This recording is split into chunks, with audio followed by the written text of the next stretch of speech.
Friends, మీరు ఎలా ఉన్నారు? నేను చాలా బాగున్నాను. ఈరోజు నేను ఆలు ఫ్రెంచ్ ఫ్రైస్ చేస్తున్నాను. దానికి ముందుగా చెక్కు తీసి పెట్టుకున్న ఆలుని ఇలా స్ట్రైట్గా కట్ చేద్దాము. స్ట్రైట్ వచ్చేలాగా కట్ చేసుకొని ఫ్రెంచ్ ఫ్రైస్ చేద్దాం. ఈ విధంగా పొడవుగా కట్ చేసుకున్నాము ఫ్రెంచ్ ఫ్రైస్కి. దీన్ని వాటర్లో బాయిల్ చేద్దాం. ఒక 2 minutes or 5 minutes బాయిల్ చేస్తే వాటర్లో సరిపోతుంది.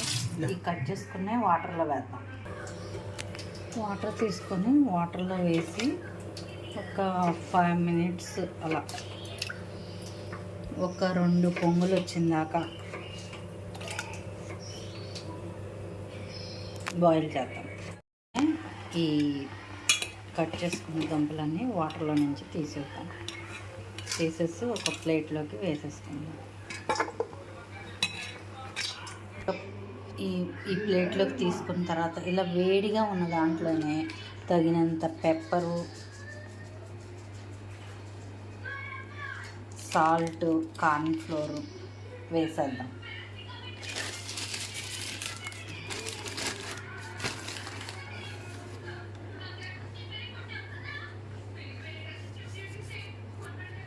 వాటర్ ఏమీ అవసరం లేదు. ఈ వేడి మీదే ఈ కార్న్ఫ్లోర్లో బాగా కలిపేస్తే పట్టేస్తుంది కార్న్ఫ్లోరు.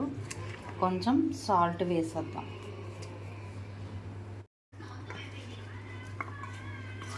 ఈ వేడి మీద ఎంత అంటుకుంటుందో కార్న్ఫ్లోర్ అంతా సరిపోతుంది. ఇలాగా కార్న్ఫ్లోరు, సాల్ట్, పెప్పర్ ఇలా తగినంత వేసేసి దీన్ని వేడిగా ఉన్న ఆయిల్ ఆల్రెడీ వేడి పెట్టాను. వేడిగా ఉన్న ఆయిల్లో ఇది వేసేసాను.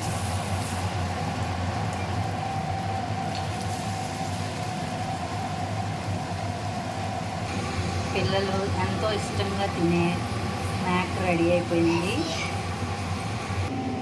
పిల్లలు ఇష్టపడే ఆలు 65 రెడీ అయిపోయింది. మీకు కనుక ఈ రెసిపీ నచ్చినట్లయితే ఒకసారి మీరు కూడా ట్రై చేయండి. లైక్ చేయండి, షేర్ చేయండి, సబ్స్క్రైబ్ చేయండి. Thank you. ఇంట్లోనే ఫ్రెంచ్ ఫ్రైస్ రెడీ అయిపోయిందండి. దీన్ని పచ్చడితో తింటే చాలా టేస్ట్గా ఉంటాయి. మీరు కూడా ఒకసారి ఈ ఫ్రెంచ్ ఫ్రైస్ ట్రై చేయండి. Okay, thank you.